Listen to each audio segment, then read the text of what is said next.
गीता जी अध्याय 9 श्लोक संख्या 1। ओम श्री परमात्मने नमः। अथ नवमोऽध्यायः। श्री भगवानुवाच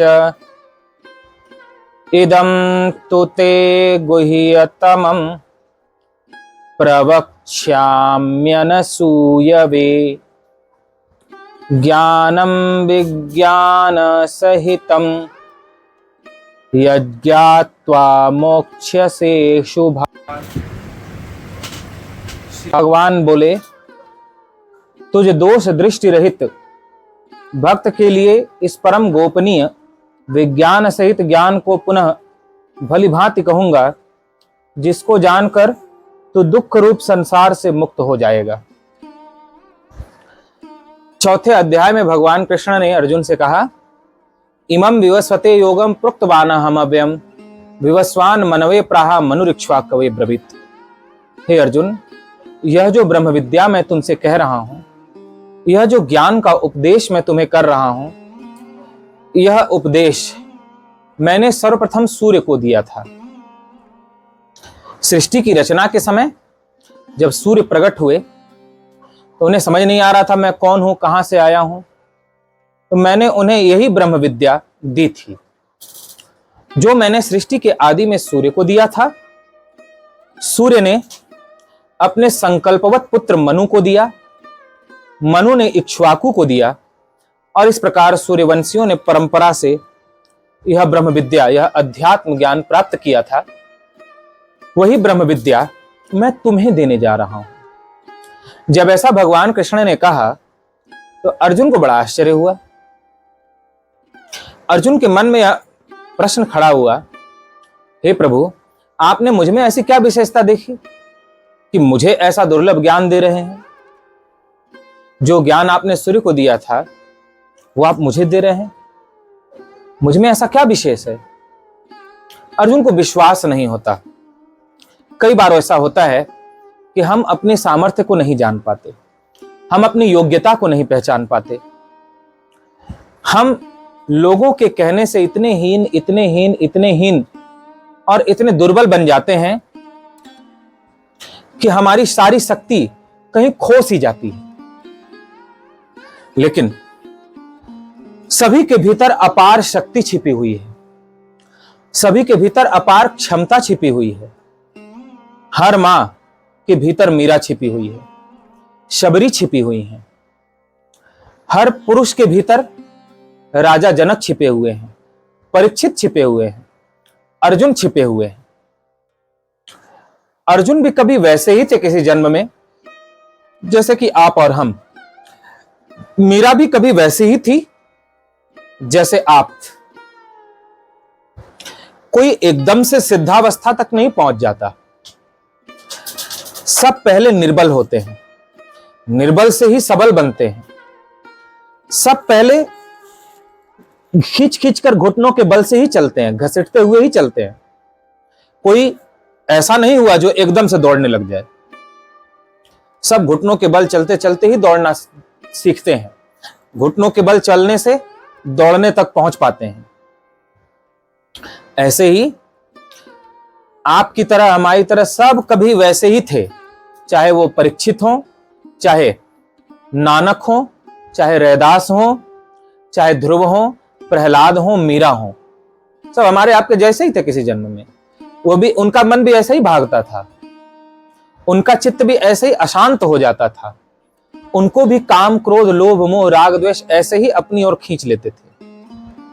लेकिन धीरे धीरे धीरे धीरे धीरे धीरे उन्होंने अपनी क्षमता को पहचाना, अपने भीतर छिपी हुई आध्यात्मिक शक्ति को पहचाना, अपने भीतर की भक्ति की आग को जाना, प्रेम की प्यास को पहचाना। और जैसे बीज विशाल वृक्ष बनता है, चिंगारी भयंकर अग्नि का रूप लेती है, उसी प्रकार आज थोड़ा भक्ति में मन लग रहा है, वह थोड़ा ही कल बहुत बन जाता है। आज थोड़ा ज्ञान में स्थिति बन रही है तो वह थोड़ी स्थिति ही बढ़ते बढ़ते बढ़ते बढ़ते बढ़ते ब्रह्म स्थिति में परिवर्तित हो जाती है, बीज वृक्ष बनता है। बीज सभी के भीतर छिपा हुआ है, इसलिए मैंने कहा सभी के भीतर मीरा, नानक, सूर, शबरी ये सब छिपे हुए हैं। ये सब भी कभी आपके जैसे थे और आप भी कभी उनके जैसे हो जाएंगे। कबीर, मीरा, रैदास, नानक, शबरी, मीरा ये सब भी कभी आपके जैसे थे और आप भी कभी उनके जैसे हो जाओगे जैसे वो हुए हैं।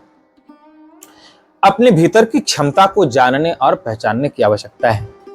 अर्जुन जब अपनी क्षमता को नहीं जान पाए तो भगवान से ही प्रश्न कर बैठे कि मेरे में ऐसा क्या है कि आप मुझे वह ज्ञान दे रहे हो जो आपने सूर्य को दिया? मेरे में ऐसी क्या विशेषता है?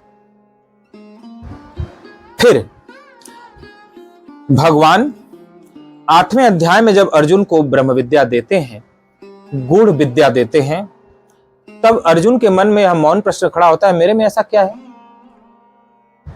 जो आप मुझे यह ब्रह्म विद्या दे रहे हैं? भगवान ने मन में यह भी सोचा कि अब तक मैंने जो इसे उपदेश दिया तो इसने उसका इतना महत्व नहीं समझ पाया, तो इसको यह बता तो दूं कि तेरे में ऐसा क्या गुण है कि मैं तेरे को यह ब्रह्म विद्या दे रहा हूं। अब भगवान अर्जुन को राजयोग देने जा रहे हैं, राज विद्या देने जा रहे हैं। राज यानी रहस्य, जो रहस्यों से भरी हुई विद्या है वह राज विद्या कहते हैं। राजयोग देने जा रहे हैं, जो राजयोग रहस्यों से भरा हुआ योग है वह राजयोग कहने जा रहे हैं। कल कहा था कि वह भगवान का हृदय ही है, 9वां अध्याय। तो भगवान ने सोचा कि पहले इसकी महिमा बता दूं। जो मैं 9वें अध्याय का राजयोग कहने जा रहा हूं, यह गूढ़ ज्ञान कहने जा रहा हूं, उसे कहने से पहले मैं इसकी थोड़ी महिमा तो बता दूं। नहीं तो अर्जुन फिर मन में सोचेगा कि मेरे में ऐसी क्या विशेषता है कि मेरे को यह गुप्त विद्या बता रहे हैं, यह गोपनीय ज्ञान दे रहे हैं। कई बार जब हमें हमारी सोच से ज्यादा मिलने लग जाता है तो भी हम उस पर विश्वास नहीं कर पाते। हमें ऐसा लगता है कि हमारे में ऐसा क्या है कि हमें ये मिल रहा है। हम अपने सौभाग्य की सराहना नहीं कर पाते, अपने दुर्भाग्य को ही कोसते रह जाते हैं, दुर्भाग्य को कोसने से बाहर नहीं निकल पाते, सौभाग्य की सराहना नहीं कर पाते। भगवान अर्जुन से पहले इस 9वें अध्याय की महिमा कहते हैं ताकि अर्जुन अपने को सौभाग्यशाली समझकर इस गुप्त विद्या का, इस गूढ़ ज्ञान का, इस राजयोग का समादर कर सकें। तो भगवान सबसे पहले अर्जुन की प्रशंसा करते हैं। जगह जगह भगवान गीता जी में अर्जुन की प्रशंसा करते हैं। कभी उन्हें गुडाकेश कहते हैं, हे अर्जुन तुम गुडाकेश हो, निद्रा विजयी हो। कभी कभी उन्हें परंतप कहते हैं, तुम परम तपस्वी हो। गृहस्थ आश्रम में रहकर भी तुम परम तपस्वी हो, भोगी नहीं हो। राजकुमार होकर भी तुम्हें भोग प्रिय नहीं है बल्कि सेवा, तपस्या प्रिय है। भगवान कभी अर्जुन को कौन्तेय कहते हैं, जैसे तुम्हारी माता कुंती तपस्विनी है, भक्त है, वैसे ही तुम भी परम भक्त और तपस्वी हो। उस मां का पुत्र होने से तुम कौन्तेय हो, महाबाहो हो, तुम परमवीर हो, मन और इंद्रियों के विजेता हो। ऐसे भगवान जगह जगह अर्जुन की प्रशंसा करते हैं। लेकिन 9वें अध्याय में जो सबसे गोपनीय ज्ञान देने जा रहे हैं भगवान, उसके लिए विशेष गुण की आवश्यकता है, क्योंकि शेरनी का दूध हर पात्र में नहीं रखा जा सकता। शेरनी का दूध हीरे के पात्र में ही रखा जा सकता है, सोने के पात्र में ही रखा जा सकता है। उसे चांदी, तांबे, लोहे के पात्र में रखोगे तो खराब हो जाएगा। उसी प्रकार यह जो 9वें अध्याय का राजयोग है, राज विद्या है, यह सभी को नहीं दी जा सकती, यह सबके भीतर खराब हो जाएगा। भगवान अर्जुन को दे रहे हैं। क्यों दे रहे हैं? क्योंकि अर्जुन ने एक विशेष गुण देखा भगवान ने। विशेष वस्तु के लिए विशेष गुण चाहिए। बहुत बड़ी चीज आपको पानी है तो बहुत बड़ी योग्यता होनी चाहिए। जितनी अधिक योग्यता होगी उतनी बड़ी उपलब्धि होगी। बड़ी उपलब्धि के लिए बड़ी योग्यता भी चाहिए। तो यह राज विद्या है, समस्त विद्याओं का राजा है। सारे वेद शास्त्र इसी से प्रकट हुए हैं। सारी विद्याएं, चाहे वो तंत्र विद्या हो, चाहे मंत्र विद्या हो, चाहे वो जप विद्या हो, योग विद्या हो, किसी भी प्रकार की संसार की कोई भी विद्या हो, वो सारी विद्या इस 9वें अध्याय की राज विद्या से प्रकट हुई है। इससे श्रेष्ठ कोई योग नहीं, इससे श्रेष्ठ कोई ज्ञान नहीं, इससे उत्तम कोई ज्ञान नहीं। यह ज्ञान जो सबसे श्रेष्ठ है, सबसे गोपनीय है, भगवान कहते हैं यह गुप्त से भी अति गुप्त है। तो इसके लिए योग्यता भी विशेष होनी चाहिए। जिसमें ऐसी योग्यता होगी वही तो ऐसी चीज को धारण कर पाएगा, नहीं तो सुनकर भी पढ़कर भी उसको कुछ धारण नहीं हो पाएगा। पढ़कर सुनकर भी उसको कुछ धारण नहीं हो पाएगा जब तक उसमें योग्यता ना हो। जैसे पहले कहानियों में ऐसा दिखाया जाता था कि यदि कोई योग्य किसी खजाने में प्रवेश करता था और किसी वस्तु को स्पर्श करता था तो वह पत्थर उसके लिए हीरा, मोती, सोना, चांदी बन जाता था। लेकिन जब कोई अयोग्य प्रवेश करता था तो जो हीरे, मोती, सोने, चांदी भी होते थे वो उसके स्पर्श करते ही मिट्टी के ढेर बन जाते थे। योग्य के स्पर्श करते ही मिट्टी, पत्थर भी सोने, चांदी, हीरे, मोती बन जाते थे यदि कोई योग्य प्रवेश करता था, स्पर्श करता था खजाने में। और यदि कोई अयोग्य प्रवेश करता था तो सोने, चांदी, हीरे, मोती को जैसे स्पर्श करता था वो अदृश्य हो जाते थे, या फिर वो मिट्टी, पत्थर ये बन जाते थे। वो हीरे, मोती, सोने, चांदी नहीं रह पाते थे अयोग्य के स्पर्श करने पर। उसी प्रकार 9वां अध्याय लिखा है, सभी पढ़ते हैं, सुनते हैं, कहते हैं, लेकिन ये धारण उसी को होगा, यह उसी के लिए अमृत स्वरूप बन पाएगा जो भगवान कह रहे हैं कि इस विद्या से बड़ी कोई विद्या है ही नहीं। यह सबसे बड़ी विद्या उसी को धारण हो पाएगी। इस ज्ञान से बड़ा ऊपर कोई ज्ञान है ही नहीं। यह सर्वश्रेष्ठ ज्ञान उसी को हृदयंगम हो पाएगा। यह परम गुप्त विद्या उसी को वर्ण कर पाएगी। जिससे सारे तंत्र मंत्र प्रकट हुए हैं, वह योग उसी को धारण हो पाएगा जो योग्य होगा, जो अधिकारी होगा। जो अयोग्य होगा वो इसे सुनेगा, पढ़ेगा, लेकिन जैसे खजाने में प्रवेश करने पर अयोग्य व्यक्ति के छूते ही सोना भी मिट्टी बन जाता, ऐसे ही ये सुने चाहे कुछ भी करे, लेकिन उसके लिए यह उतनी फलवती नहीं हो पाएगी जैसी इसकी महिमा कही गई है। इसके लिए योग्यता का होना बड़ा आवश्यक है। तब यह विद्या, तब यह ब्रह्म विद्या ऐसे आपको धारण हो पाएगी जिसे धारण करने के बाद कोई विद्या नहीं रह बच पाती। सारी विद्याएं उसमें समा जाती हैं। इस विद्या को धारण करने वाला सारी विद्याओं का ज्ञाता हो जाता है। लेकिन यह तब होगा जब आप में योग्यता होगी, नहीं तो यह मिट्टी बन जाएगा। चाहे कितना बार भी पढ़ लो, सुन लो। वह योग्यता क्या है? भगवान अर्जुन से कहते हैं, हे अर्जुन, वह तुम में ऐसी योग्यता है।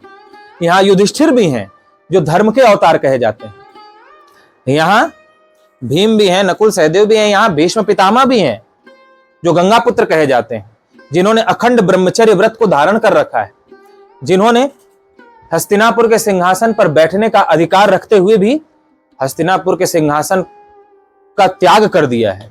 कभी उनके मन में लालच नहीं आया कि मैं हस्तिनापुर का राजा बनूं। ऐसे बड़े बड़े योग्य व्यक्ति होते हुए भी भगवान ने केवल अर्जुन का चुनाव किया। भीष्म को गीता नहीं सुनाई, युधिष्ठिर को गीता नहीं सुनाई। क्यों? क्योंकि भगवान अर्जुन में बहुत सारे गुण देखते हैं जो अन्य में नहीं है, और उनमें एक सबसे बड़ा गुण है जिसमें गीता का ज्ञान देते देते भगवान अब राजयोग भी देने लगे। 9वें अध्याय में जो अत्यंत गुप्त ज्ञान है वह भी देने लगे, जो अर्जुन जैसे पात्र के पास, अर्जुन जैसे योग्य के पास जाकर के रत्न बन जाएगी। वह योग्यता, वह गुण क्या है?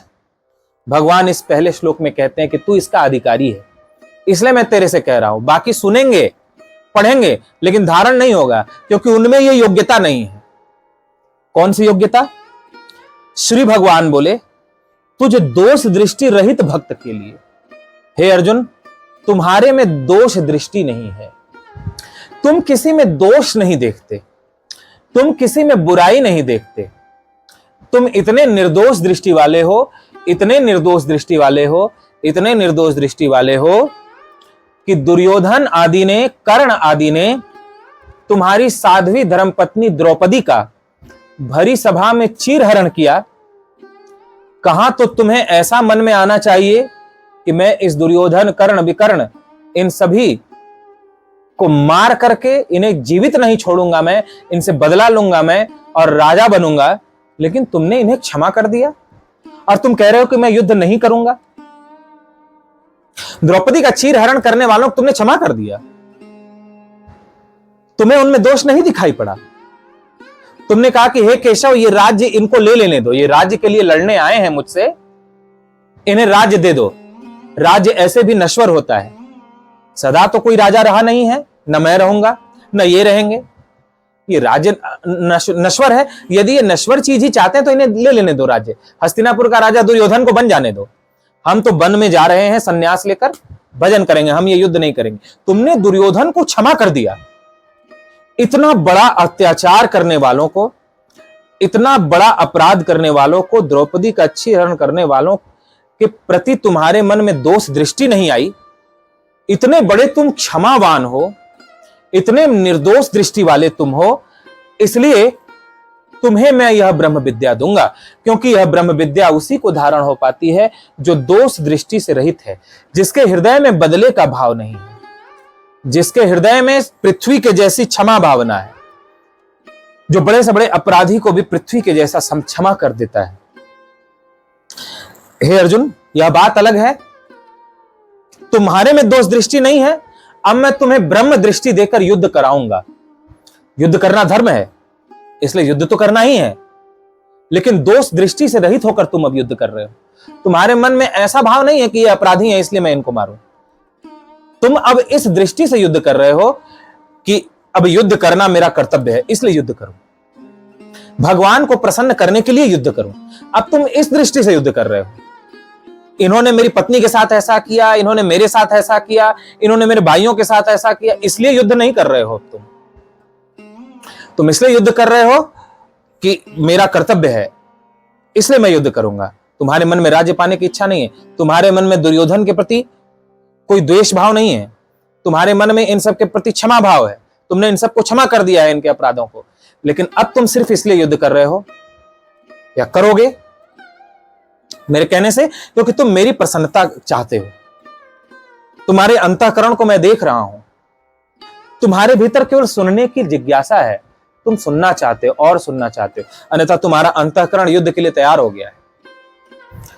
तो तुम अब इसलिए युद्ध करने को तैयार नहीं हो रहे हो कि मुझे अपनी पत्नी का बदला लेना है, मुझे इन्होंने जो अत्याचार किया, जुए में छल से हराया, उसका बदला लेना है। अब इस भावना से तुम युद्ध नहीं कर रहे हो, अब तुम्हें मेरी प्रसन्नता के लिए युद्ध करना है। तुम मेरी प्रसन्नता के लिए युद्ध करना चाहते हो, अपना कर्तव्य समझकर युद्ध करना चाहते हो। दोष दृष्टि तुम्हारी समाप्त हो गई है इनके प्रति, इसलिए ये इस बहुत बड़ी योग्यता है ये तुम्हारे में। इस एक गुण से प्रसन्न होकर मैं तुम्हें यह अत्यंत गोपनीय ज्ञान दे रहा हूं, यह राजयोग दे रहा हूं, विज्ञान सहित विस्तार से बताने जा रहा हूं, भली भांति बताने जा रहा हूं, जिसको जानकर तुम दुख रूप संसार से सदा के लिए मुक्त हो जाओगे। तुम्हारा दुख सदा के लिए मिट जाएगा, और दुख से मिटने के लिए तो सारे तंत्र मंत्र, जप तप योग, सारी विद्याएं हैं। यह समस्त विद्याओं की जननी है। अतः मैं यह विद्या तुमसे कहने जा रहा हूं, जिससे तुम समस्त दुखों से मुक्त हो जाओगे, क्योंकि तुम दोष दृष्टि से रहित हो। तुम्हारा किसी के प्रति कोई दोष दृष्टि नहीं है, चाहे तुम्हारे साथ किसी ने कैसा भी किया, तुम उसके प्रति दोष दर्शन नहीं करते। इसलिए मैं तुम्हें ब्रह्म विद्या देने जा रहा हूं। अगर तुम में दोष दृष्टि होती तो मैं तुमसे कह भी देता, तो भी ये तुम्हारे किसी काम नहीं आती। तो आप सबसे भी यही कहना चाहेंगे, यह 9वां अध्याय अत्यंत गोपनीय है, यह विद्याओं की भी विद्या है, योग का भी योग है। भगवान इसकी और भी प्रशंसा आगे के श्लोकों में करेंगे, लेकिन एक बड़ी बात भगवान ने कह दी कि जो योग्य होगा वही इसे धारण कर पाएगा। चाहे लाख बार पढ़ ले, लाख बार सुन ले, उसको ये धारण नहीं हो पाएगी। उसको लिए जैसे कोई अयोग्य, मैंने अभी खजाने की सुनाई, अयोग्य यदि कोई सोने को छुए तो मिट्टी जाता है, ऐसे ही अयोग्य होगा जिसके भीतर दोष दृष्टि होगी, जिसके भीतर बदले का भावना होगी, जो दोष दृष्टि से भरा रहेगा, सब में दोष देखता रहेगा, जो क्षमावान नहीं होगा, वह कितना भी सुन ले पढ़ ले, वो उसे धारण नहीं हो पाएगी, फलवती नहीं हो पाएगी, उसके भीतर फलित नहीं हो पाएगी। तो दोष दृष्टि त्याग करके इस ब्रह्म विद्या को धारण किया जा सकता है। इस पर आप सभी विचार करें। बोलिए गीता माता की जय।